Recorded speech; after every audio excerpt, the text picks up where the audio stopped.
Hi everyone, and welcome to the Member of the Month conversation. I'm Amanda Melby, Executive Director of IFP Phoenix, and I am here this month with Steve Harrison. Welcome, Steve. Hi, Amanda. Good to be here. Thank you. Glad to have you. Thanks for the invitation. Appreciate it. This is the first time we've had really a non-director, and I thought it would be a really nice thing to have you in because you're a little bit more behind the scenes and you work with a lot of people on a lot of different projects. So tell me a little bit about what you do. Okay, sure. I'm an audio post-production engineer and mixer, sound designer. I own and run my own commercial recording studio here in Phoenix. Got here about 3.5 years ago from LA. Was there for 18 years and in Toronto before that. That's where it all started for me, is dare I say almost 30 years ago now. So, boy, putting a timeline on that. Yeah, you're dating yourself now. But that's the truth. The experience goes back that far when I first got into this. So in some way or another, I've been involved with the recording arts, you know, for about 30 years. It all started with music-oriented production, recording and mixing for bands and artists, record companies, things like that, and then it eventually segued over into audio post-production for film and television, broadcast, things like that. Were you a musician yourself? Were you like did you have little garage bands or something? Yeah, Is that how you kind of got into it? It was actually, yeah. It was all based on music, just a love of music. I was a drummer, probably pretty good, but a hack probably compared to some of the best out there. Okay. But yeah, that was the driving force and the motivation. When I realized that the chances of making it on the stage were, you know, somewhat slim, I decided to see what it was like behind the scenes. And I just had a fascination with how records were made. You know, how did these artists that I love so much create their masterworks? How did it happen? I just wanted to know, and it was simply that question, that desire, that interest that drove me and kept driving me. And I ended up working for the largest studio in Canada back in 1984. And that was kind of my first big entry level into the big world of recording arts. It was full blown. It was the real deal. For musicians?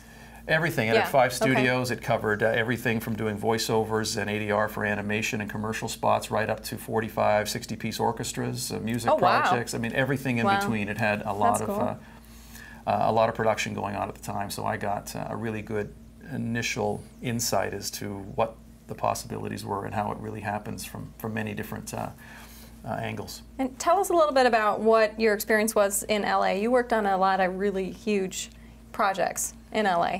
Yeah, I was very fortunate, as a lot of people are if they choose to go there. Really, is what it comes down to. I just had the desire and the passion to continue to move further and further down the road, or you know, up the ladder, whatever you want to call it. And it just wasn't happening for me at the time in Toronto. A lot of people there aspired to greater and greater things and to work and play with the big boys, basically. And there's only a couple places that was happening 20 years ago. I moved there in '89. It was either LA, New York, and Nashville hadn't really created the scene that it is today yet. So it was LA or New York, and I knew some people who went to LA. And between the two, LA just became the choice. But again, it was just built on desire to go.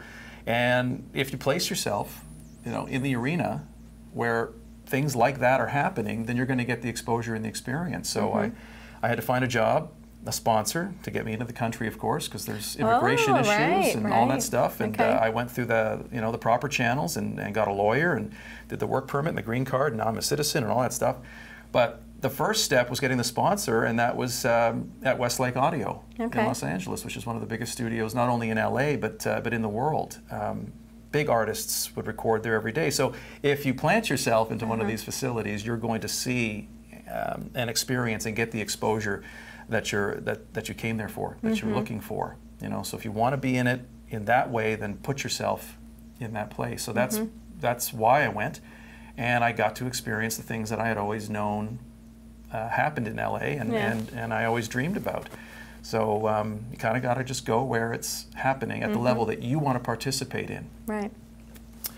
And that's it. I just kept working and working and working and trying to maneuver yourself through the system like anybody does. You know, anyone within the industry. And you know, when I was there, you know, I went there to be an actor, and about 3 years into it, I realized, wow, these photographers, these sound people, you know, the people that are taking the headshots, the people that are printing, they're all working just as hard. They're scrambling just as much. You know, you go there kind of with just your one mindset. And then you realize everybody's really in the same boat as you. That's you know, true. you just have to, it's who you know and making That's the right. connections and keeping to improving your craft and what you're doing. And That's exactly right. There's no one way, you know, along the path. It happens in different ways, and you just keep chipping away at it and trying to, you know, gather the experience you think you'll need to move forward and be able to participate in the types of projects that you really want to. Try to stay focused and stay on that path. I mean, things show up a little differently sometimes, and you get detoured here and there and distracted, but for the most part, you're in it. If you're there, you are in it in a big way, and it just depends on how you want to participate. And now you brought all of that experience here. I did. To the audio suite here. I did. Tell us about your studio here. What do you have, and what do you offer, and what do you do at it? Well, I basically, I can offer the same things that I was able to do and offer in Los Angeles at the companies that I worked for there. When I last left LA in 2006, I was doing trailer work primarily, film, television trailers, DVD promos, broadcast stuff, behind the scenes, bonus features, documentaries, things like that. That was the bulk of the work that I was doing for a major trailer house. Big business there, of course, a lot of companies doing that. So the facility that I worked at there, kind of thing, I tried to design and build this studio to be comparable, so I could kind of bring the services, to be able to do the same things that I was doing there, but here. And so that's proven successful. So really, I just needed to find a place when I came looking in Phoenix that I could set up shop. And one of the studios that had already existed here happened to be for sale. It just timing worked out in summer 2006. I started looking at the possibilities. It became pretty obvious and apparent that I'd have to set up my own shop and kind of offer my own services to this industry here, but keep my ties and connections open with my colleagues and producers that I had worked for in LA, which I still do, fortunately, due to technology.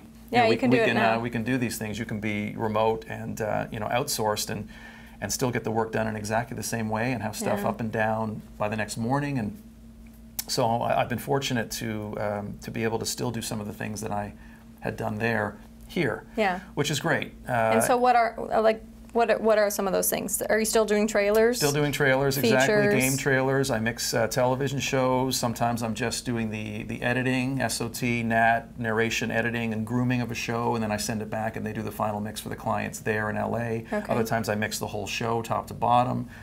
Trailer work. Same thing with trailer work. And you've done some work on a couple of the indie features that have been shot here.